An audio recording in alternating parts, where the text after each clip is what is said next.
I stood at his front door with a single suitcase and a heart that felt 20 pounds heavier. The wind was cold that evening, but not as cold as the look in my son's eyes when he opened the door and saw me there. He didn't hug me, didn't smile, just stood in the doorway like I was someone selling something he didn't want. I had just lost my job, 32 years at the same company. Gone. I didn't cry when they laid me off. I didn't cry when I cleared out my desk. But standing on my son's porch, hoping for a little warmth, that's when my throat tightened. "Can I stay here for a while?" I asked quietly. His hand stayed on the doorframe. "Mum," he said, rubbing the back of his neck, This puts me in a tough spot." My fingers gripped the handle of my suitcase harder.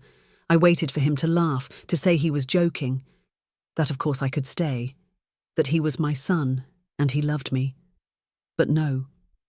There was silence, and then came the words that made my knees wobble. "It's just not a good time."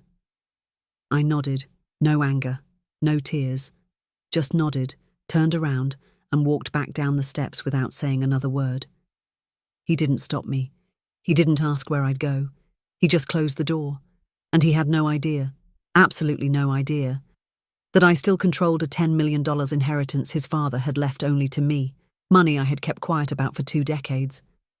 And now, for the first time in years, I felt something ignite inside me. Not bitterness, not revenge. Something colder, clearer. A shift. Because everything was about to change.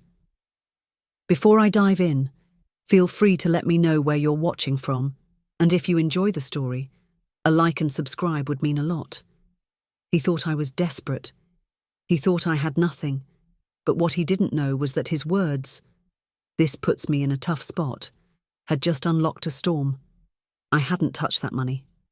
Not once. Not for myself. Not for vacations. Not for luxuries. I kept it because I believed one day, maybe, I'd give it to him. Or his children. If he ever had any. But that night I checked into a small roadside motel using cash. No IDs, no cards, just quiet. Just thinking. I replayed every Christmas I hosted, every birthday party I paid for, every emergency he called me in the middle of the night for, and how I always showed up. And now, when I had nothing but a suitcase and empty hands, he couldn't offer me one night on the couch. I laid on that cheap motel bed, staring at the popcorn ceiling, and I made a decision. If he didn't want to carry the weight of having me in his house, then maybe he shouldn't carry my name in his will either. I opened the old leather binder I kept in my travel bag. Inside were the sealed documents his father had signed before he passed. A trust fund, assets, stock portfolios, all under my control, all untouched, and every cent of it, $10 million worth, could be moved with just one call. But I didn't call yet. I needed to see just how deep this went. Did he just panic in the moment, or had he always seen me as a burden he was waiting to dodge? I didn't have to wait long for the answer. 3 days later, I walked past his house just to see it from a distance. And that's when I saw it. His wife laughing on the porch, setting up decorations for what looked like a family barbecue. She was pregnant. He hadn't even told me. There were balloons, chairs, music playing, and then I saw my brother's car pull up, and my niece. Everyone was there. Everyone, except me. He hadn't said it, but he'd made it clear I was no longer considered family. I stood there for a moment behind a tree, like a ghost, watching the life I was no longer part of.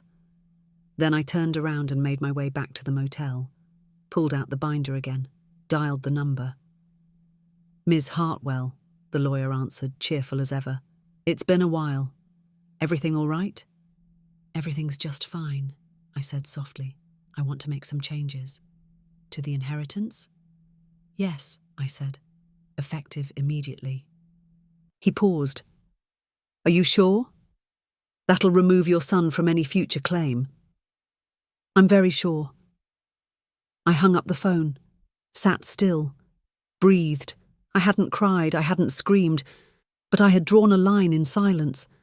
And that silence would be louder than any words my son could ever say. But just when I thought it was over, a letter came under the motel door that same night. And when I opened it, the envelope was plain. No name, no return address, just slipped beneath the motel room door like a whisper. For a second, I thought maybe it was a receipt from the front desk. But when I picked it up, the weight of the paper said otherwise. It felt deliberate, heavy, personal. I sat on the edge of the bed, the motel light buzzing faintly above me, and opened the flap slowly, my hands trembling for the first time since I left his porch. Inside was a single sheet of thick ivory paper. My name, Eleanor, typed at the top. Not Mom, not even Mrs. Hartwell, just Eleanor. And below it, a message that stopped my breath cold. You should have told me about the money. I would have treated you better. You never gave me a chance to know. Don't come back. This changes nothing. I read it 3 times, then once more, slower. Each word stung differently. The ink looked fresh, but it wasn't his handwriting. It was typed, like someone didn't want to risk their tone being misunderstood. It was cold, sharp, like a scalpel. But one thing didn't sit right. I never told anyone about the inheritance. I hadn't spoken to anyone since the lawyer. I hadn't told a soul, not even my best friend, not even the motel clerk. So how did this letter exist? How did someone know? My hands gripped the edge of the paper, crumpling the corner. My heart raced. I picked up the motel phone and called my lawyer again. Did you speak to anyone? I asked before he could even say hello. He sounded surprised. No, Ms. Hartwell. You asked for confidentiality. I followed that to the letter. Did anything leak? An email? A voicemail? Anything? Nothing. Everything was done directly by me. No assistants, no secretaries, just me and the private firm filing it. I hung up without saying goodbye. Something was wrong. That night, I didn't sleep. I lay under the stiff motel blanket, staring at the door, waiting for more paper to slide under. But it never came. The next morning, I decided to move motels. I didn't check out. I just packed my things quietly, left the key at the desk, and walked 3 blocks before calling a ride to take me across town. I didn't know who had sent the letter, but someone wanted me to disappear, to stay quiet, to vanish like I was already dead. I chose a rundown inn near the bus depot, the kind where nobody asks questions and even fewer remember your name. I used a fake one, Martha. First time I'd ever done that. But something in me had shifted. I wasn't just protecting myself now. I was hunting truth. Quietly. 2 days passed. No messages. No calls. Nothing. I almost convinced myself it was over, that maybe the letter was some twisted coincidence. Until the 3rd day. I went out for a walk to get tea, and when I came back, the room door was slightly open. Not broken, not kicked in, just cracked, like someone forgot to close it all the way. I stopped in the hallway. My tea spilled on the floor. Someone had been inside. I rushed forward, pushing the door open. The curtains fluttered from the breeze. My suitcase was still zipped, my purse untouched. But then I saw it, sitting perfectly centered on the bed. Another envelope. This time it had no words on the outside. I didn't touch it right away. I looked around the room, checked under the bed, in the closet, even opened the bathroom door slowly, half expecting someone to be waiting inside. Nothing. I finally opened the envelope. It had only 5 words. Check the photo on Facebook. That was it.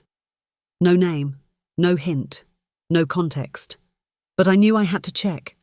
I hadn't logged into Facebook in weeks, months maybe.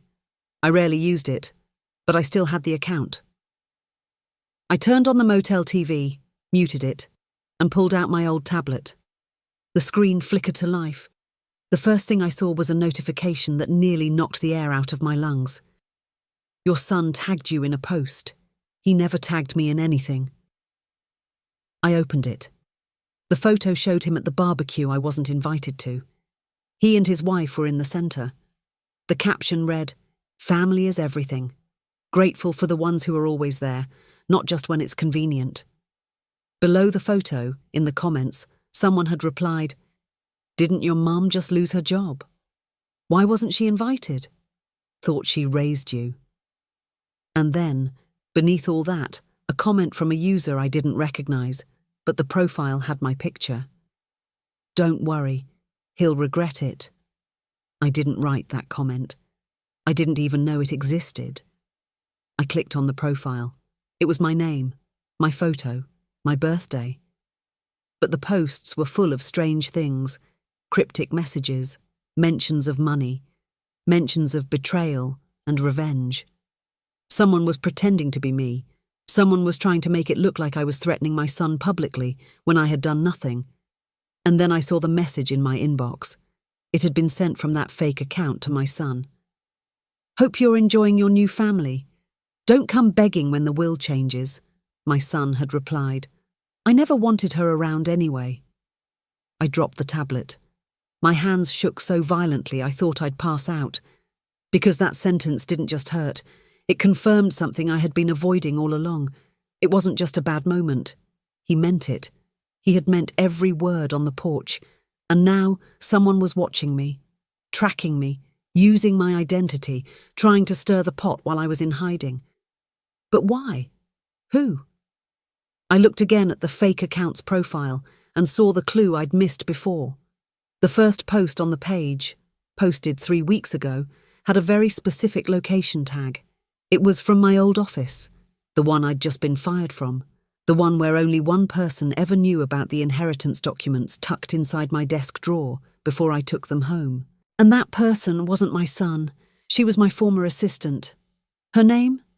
Kendra. And she was about to learn what happened when someone played games with a mother who'd kept quiet for far too long. But before I could act, a knock came at the motel door. It wasn't the front desk. It wasn't housekeeping. I peeked through the cracked curtain and saw Kendra standing there, smiling. There she was. Kendra. Standing outside the motel room door like it was just another day at the office. Except this wasn't a casual visit, and I hadn't seen her in almost 4 weeks. She wore the same carefully styled waves in her hair, the same peach lipstick, and a little smirk that used to pass for polite professionalism. But now that smirk looked different. Like it knew something. Like it had already won. My hand hovered near the doorknob, heart thudding like a war drum in my chest. I hadn't told anyone where I was. No texts, no emails, no social media. I'd used fake names at check-in, cash for every transaction, even turned off my old cell phone. So how did she find me? She knocked again, 3 calm taps. No rush, no fear, just quiet, calculated confidence. I didn't open the door right away. Instead, I reached for the slim wooden drawer of the motel nightstand and pulled out the metal lamp, the only thing in the room with any weight to it.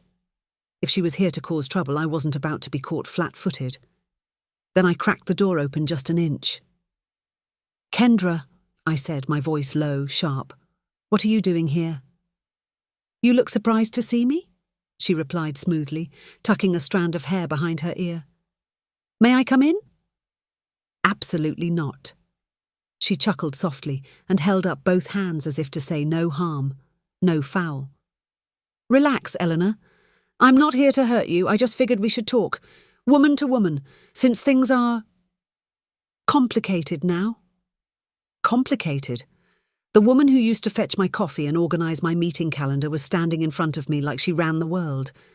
And somehow she'd tracked me down in a city where I'd made myself invisible. "I have nothing to say to you," I said, "and you shouldn't know I'm here, unless you've been following me." "Oh, I haven't," she smiled, "but your name keeps popping up. Or at least, your fake one." My stomach flipped. She knew.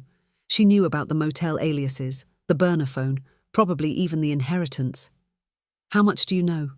I asked quietly, tightening my grip on the door. "Enough," she said, her eyes flickering over my shoulder into the room behind me. "Look, you can slam the door in my face or we can talk like adults. Either way, this little hide-and-seek game ends today. Because I'm not the only one looking for you." That made my blood run cold. Not the only one. Kendra, I said, narrowing my eyes. Who else is looking for me? She leaned in slightly. Her perfume hit me like a memory I didn't want. Citrusy, expensive, familiar. You're in over your head, she whispered. You think you're running the show, but people like you always overplay their hand. You sat on that money for how long? 20 years? I didn't answer.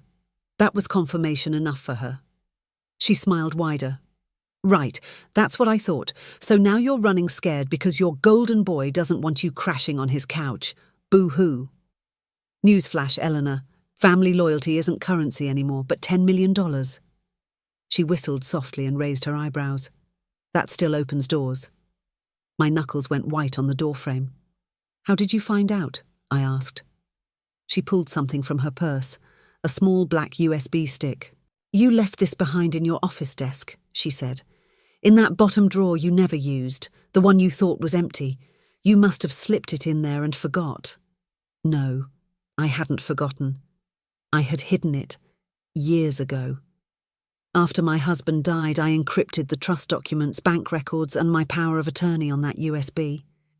It had a biometric lock. It was secure. At least I thought it was. I don't believe you, I said. You don't have to. But here's what you should believe. I decrypted it. Took me a few tries, but once I got in, jackpot. You really did a number keeping that from your son. Oof. She held out the USB like it was bait. But here's the thing, she continued. I don't want to blow up your life. I just want a peace. I laughed once, sharp, bitter. You want a peace? I echoed. I mean, come on. You've had it long enough. 10 million? You could throw me a couple 100,000 and never even notice. Call it finder's fee. I stared at her in disbelief. She was calm, confident. Like this was just a business meeting and not the most absurd blackmail attempt I'd ever heard in my life. What if I say no? She smiled wider. Well, then I'll have to let the media know that you're hiding out, that you faked your name to travel, that you've been anonymously posting online, threatening your own son. That wasn't me, I snapped. She tilted her head. But it could look like you. Screenshots are funny like that. Hard to argue with a profile photo and matching comments. And if someone anonymous were to tip off your son, well, I imagine he might double down on his tough spot stance. You know? I stayed silent. Come on, Eleanor. Be smart. You give me what I want, and you can go back to sipping cocktails on a beach, pretending none of this ever happened. You don't. And, well... She let the silence hang. I'll give you 24 hours, she said finally. Then things start moving. And just like that, she turned on her heels and walked away. Cool, unbothered, confident that she had won. I closed the door and locked all 3 bolts. Then I slumped to the floor. Not because I was afraid, but because I realized how badly I had underestimated her. Kendra hadn't just stumbled onto that USB. She had planned this. She'd probably been watching me for years. And now she wanted a cut of the money I had sworn to guard like a vault. Not because I needed it, but because I had promised my late husband I'd make sure it only went to someone who deserved it. Well, no one did anymore. I stayed on the floor for a long time, thinking, breathing. Then I got up, and I started planning. If Kendra wanted a war, she was going to get one. But first, I needed to confirm just how deep she had gotten. If she cracked the USB, that meant she had access to the documents. But had she moved the money? I powered up the old tablet again, this time with shaking fingers. Logged into the offshore account I'd kept private all these years. It had 3 layers of security and a code only I knew. The screen loaded slowly. My breath hitched. Balance, 10,000 crowns. Still there. Untouched. But just below the balance was a flag. Login attempt. 6 days ago. Failed. My throat closed up. She had tried to access the funds, and failed. But if she had the documents and knew the trust structure, it wouldn't be long before she found a way to bypass even that. I had to move the money. Now. I grabbed my burner phone, connected to a private VPN, and began the transfer. Not to another bank, to gold. I had a private depository account with a security firm in Zurich, one my husband had opened during his travels. It was designed to liquidate cash into physical assets instantly in emergencies. I keyed in the transfer. Amount, 9,500,000 town. I kept $500,000 in cash in the original account to cover fees and false trails. I hit confirm. The screen blinked. Transaction pending. Transfer complete. I exhaled like I hadn't breathed in a week. The money was safe. Again. But now, it was my move. I didn't have the luxury of hiding anymore. I had to confront this from the inside out. And that started with my son. Not to beg, but to finally see who he really was. I booked a ride and headed across town wearing sunglasses, a baseball cap and a scarf even though the weather didn't call for it. I wasn't hiding anymore. I just wanted to see him before I made my next move. The house looked the same. The garden was freshly trimmed. Wind chimes sang gently by the porch. From the curb, you'd think it was a perfect little family bubble. I watched from across the street. He came out with a garbage bag, tossing it into the bin casually. Then he looked at his phone, smiled. A moment later, the door opened again, and his wife stepped out holding a baby blanket. She was already showing. He took the blanket and kissed her forehead. My stomach churned. It should have been a beautiful moment, but instead it looked like something I wasn't allowed to be part of. I stepped back behind the tree. My eyes burned, not because he had a life, but because he had chosen to live it without me. And I had enabled that distance, by not telling him, by never teaching him what loyalty costs. But as I turned to leave, a car pulled up behind me. A sleek black SUV. The passenger window rolled down, and there she was again, Kendra. "I told you," she called out. "You can't run from this." She tossed something out the window. It landed at my feet, a burner phone. It buzzed, one new message. I picked it up and read it. 12 hours left, tick-tock. Then the SUV peeled away, and I realized she wasn't alone in this. Kendra had backers, people with reach, and if I didn't act fast, this wasn't just going to be about money. This was going to get dangerous. Fast. The burner phone in my hand buzzed again. One more message appeared on the screen. It wasn't a threat, not this time, just an address and a time. 12 p.m., 1 Exchange Tower, Conference Room 3C. That was it. No name, no instructions, no explanation. But I didn't need one. Kendra was pulling strings and she was testing me. I stared at the message, heart hammering against my ribs. I had 12 hours left. That was her deadline, her game. And I wasn't going to be a pawn, not anymore. I took the phone, walked into the nearest convenience store and bought gloves, a burner SIM, and a single-use transit card. My instincts had gone dormant for too long, lulled by years of quiet routines and pretending that loyalty was enough. Now they were wide awake. I wasn't the helpless woman my son had brushed aside. I was the keeper of a legacy my late husband had trusted me with, and I was done hiding. I checked into a new hotel, no records, cash only, and spent the night planning. I made 3 calls, one to a private investigator I hadn't spoken to in 7 years, one to a cybersecurity specialist in Prague I'd helped once during a whistleblower leak, and the third, the lawyer, not the one handling the trust, another. A quiet, ruthless woman named Margaret Rowe, who once dismantled a $1 billion inheritance fraud case without ever making the news. I told her I needed her at my side. She didn't ask why, she just said, "Send me the time and place."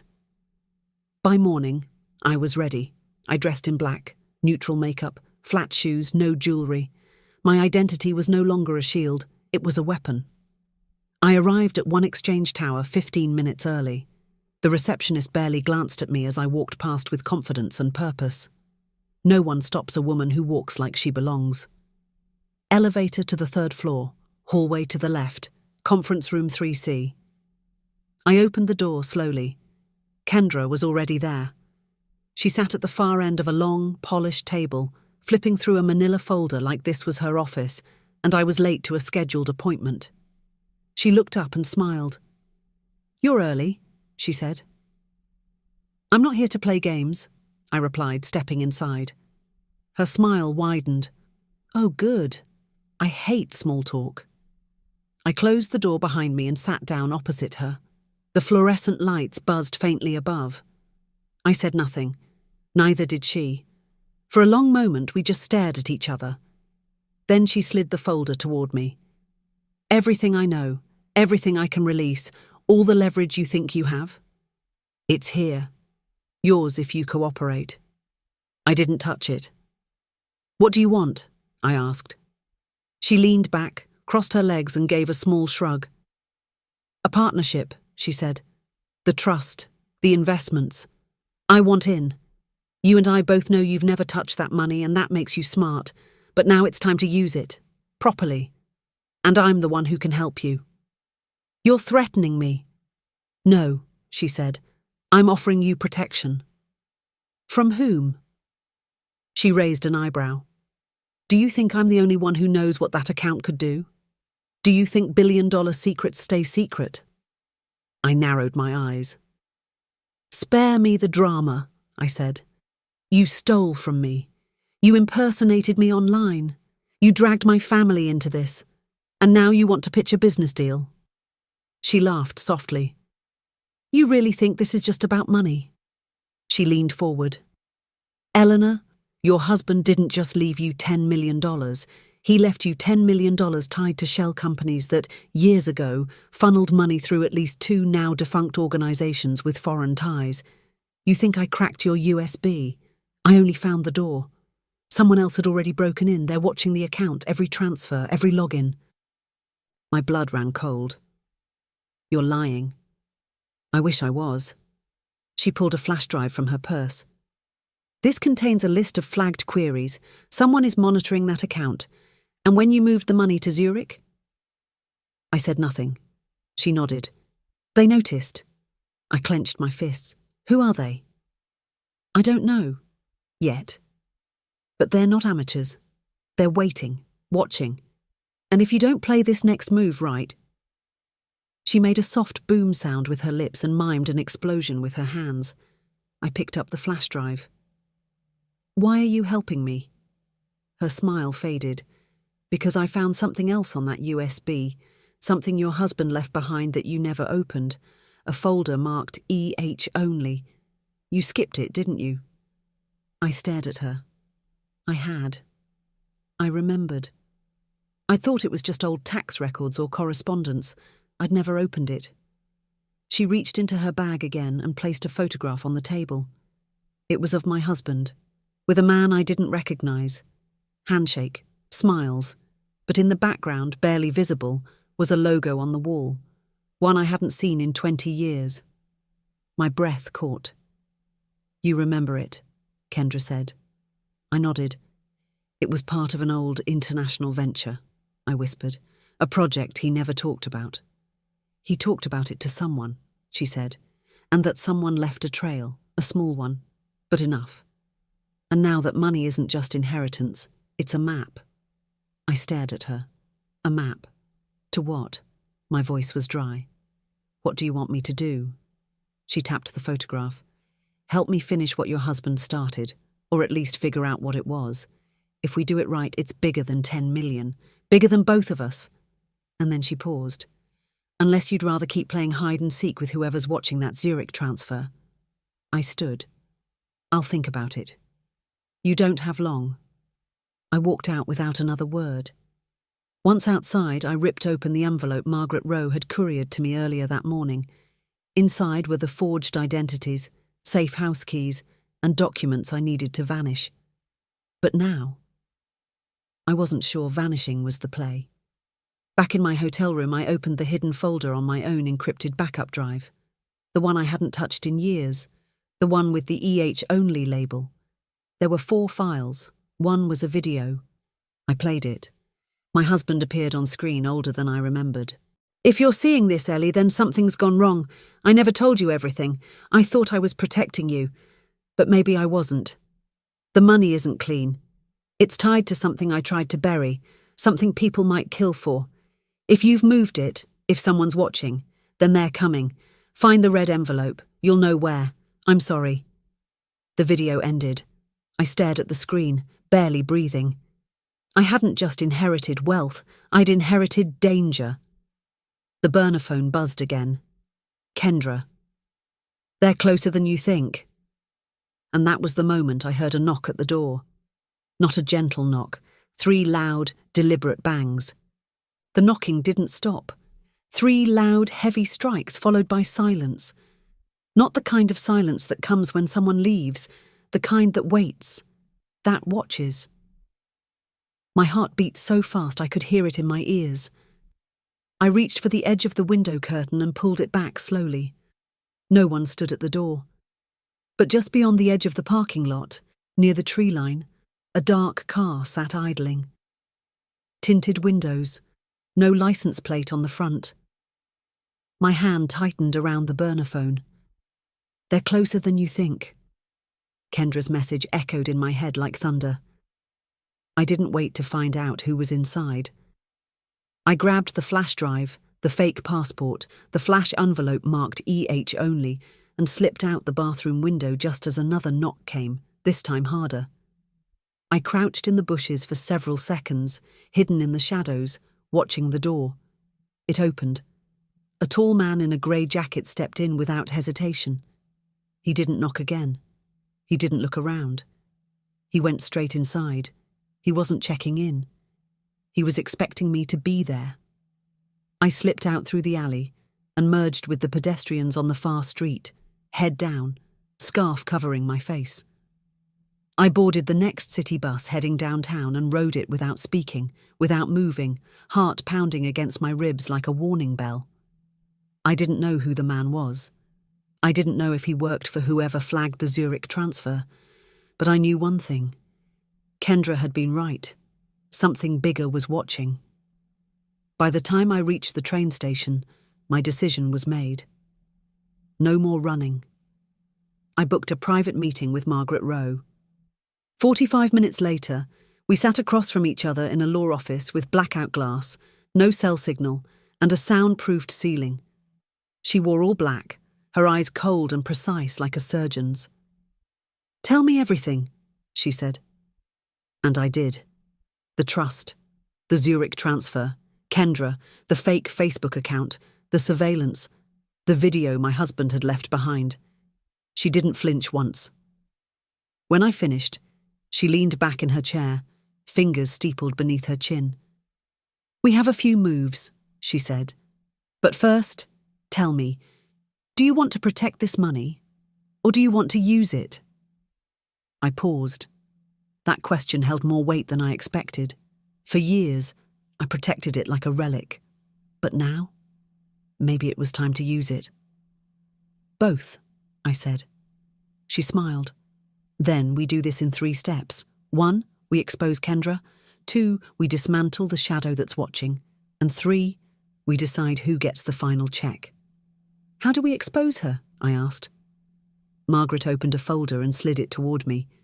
Inside were images of Kendra meeting someone in a cafe, someone from my old office's IT department. Then another image. Kendra at a courthouse downtown. Then one more. Kendra outside my son's house, talking to him, laughing. "She's been orchestrating everything," Margaret said. "She's feeding your son lies, pretending to be you online, manufacturing pressure so she can look like the solution. And what does she want from him? Control, sympathy. If he believes you're unstable or threatening, she steps in as the voice of reason. She takes your place, publicly." My stomach turned. "She's trying to erase me." "Exactly," Margaret said. "So now we erase her back." We filed a preliminary injunction under a sealed identity. It would take 24 hours to freeze Kendra's known assets and digital fingerprints, but that wasn't the real plan. The real trap was bait. That evening I sent her one message from a fresh burner. "Let's meet. I'll give you what you want." She responded within 10 minutes. "Where?" I gave her an address. The rooftop of the old Avondale building downtown. Abandoned. Quiet. Private. I made her believe I was desperate, and she came. I stood waiting under the moonlight as the wind swept across the rooftop. She stepped. Out of the elevator, wearing heels, her long coat trailing behind her like a villain in a film. "Didn't think you had it in you," she said, approaching slowly. I didn't speak. "You're here to hand it over?" she asked. "The login, the final keys, the inheritance?" "No," I said calmly. She froze. "Then why call me?" I took a step closer. "To show you something." I pulled out a small device, Margaret's recorder. "Do you deny making a fake Facebook account in my name?" She didn't answer. "Do you deny breaking into my office drawer and stealing a private USB drive?" Still nothing. I clicked the recorder off. "Thank you," I said. Then 2 men stepped from the rooftop shadows. Private security, cameras in hand, everything recorded. Kendra's face went white. "You set me up," she whispered. "No," I said. "You walked in thinking you owned me. You never did." She tried to run, but the guards grabbed her. "I'm not pressing charges," I said quietly, "but you will walk away from everything. No more accounts, no more threats, no more games." "You don't scare me," she hissed. "Good," I said, "because you won't see me again." I walked away. The next morning, the fake Facebook account was deleted. The burner messages stopped. The black SUV vanished from the street. But I wasn't done. There was still one thing left. My son. He called me that afternoon, the first time in weeks. "Mum," he said. I didn't know what Kendra was doing. She told me you were unstable, that you were paranoid, that you wanted to ruin us. And you believed her." He paused. "I didn't want to, but you showed up out of nowhere. You left. Then there were these messages online. It all felt off." I let the silence speak. Then he added, "I saw the footage. Margaret sent me the link." "Good," I said. "Why didn't you tell me about the inheritance?" "Because it was never about the money," I said. "It was about trust, loyalty, the kind that doesn't disappear the second things get hard." He was quiet again. "I'm sorry," he said finally. "I know," I said, "but apologies don't change patterns, and I won't be funding disappointment anymore." He didn't know what to say, so I ended the call with one final truth. "I'll always be your mother," I said. "But you taught me something the night you said I was a tough spot. You taught me who you really are when I'm not useful. And now, I know." I hung up. The next week, I met with Margaret one last time. She asked what I wanted to do with the inheritance. I handed her a folder. "These 10 organizations, all anonymous donations, scholarships, medical funds, single mothers, displaced seniors, quiet cases, no press, no fanfare." "And the last 500,000? She asked. I smiled. "I've got plans, quiet ones, but this time, for me." I walked out of the office into the sunlight. No more hiding, no more waiting, no more silence. My name was Eleanor Hartwell. I had been underestimated, discarded, replaced, impersonated, but I still had one thing left: my peace, and I was finally spending it.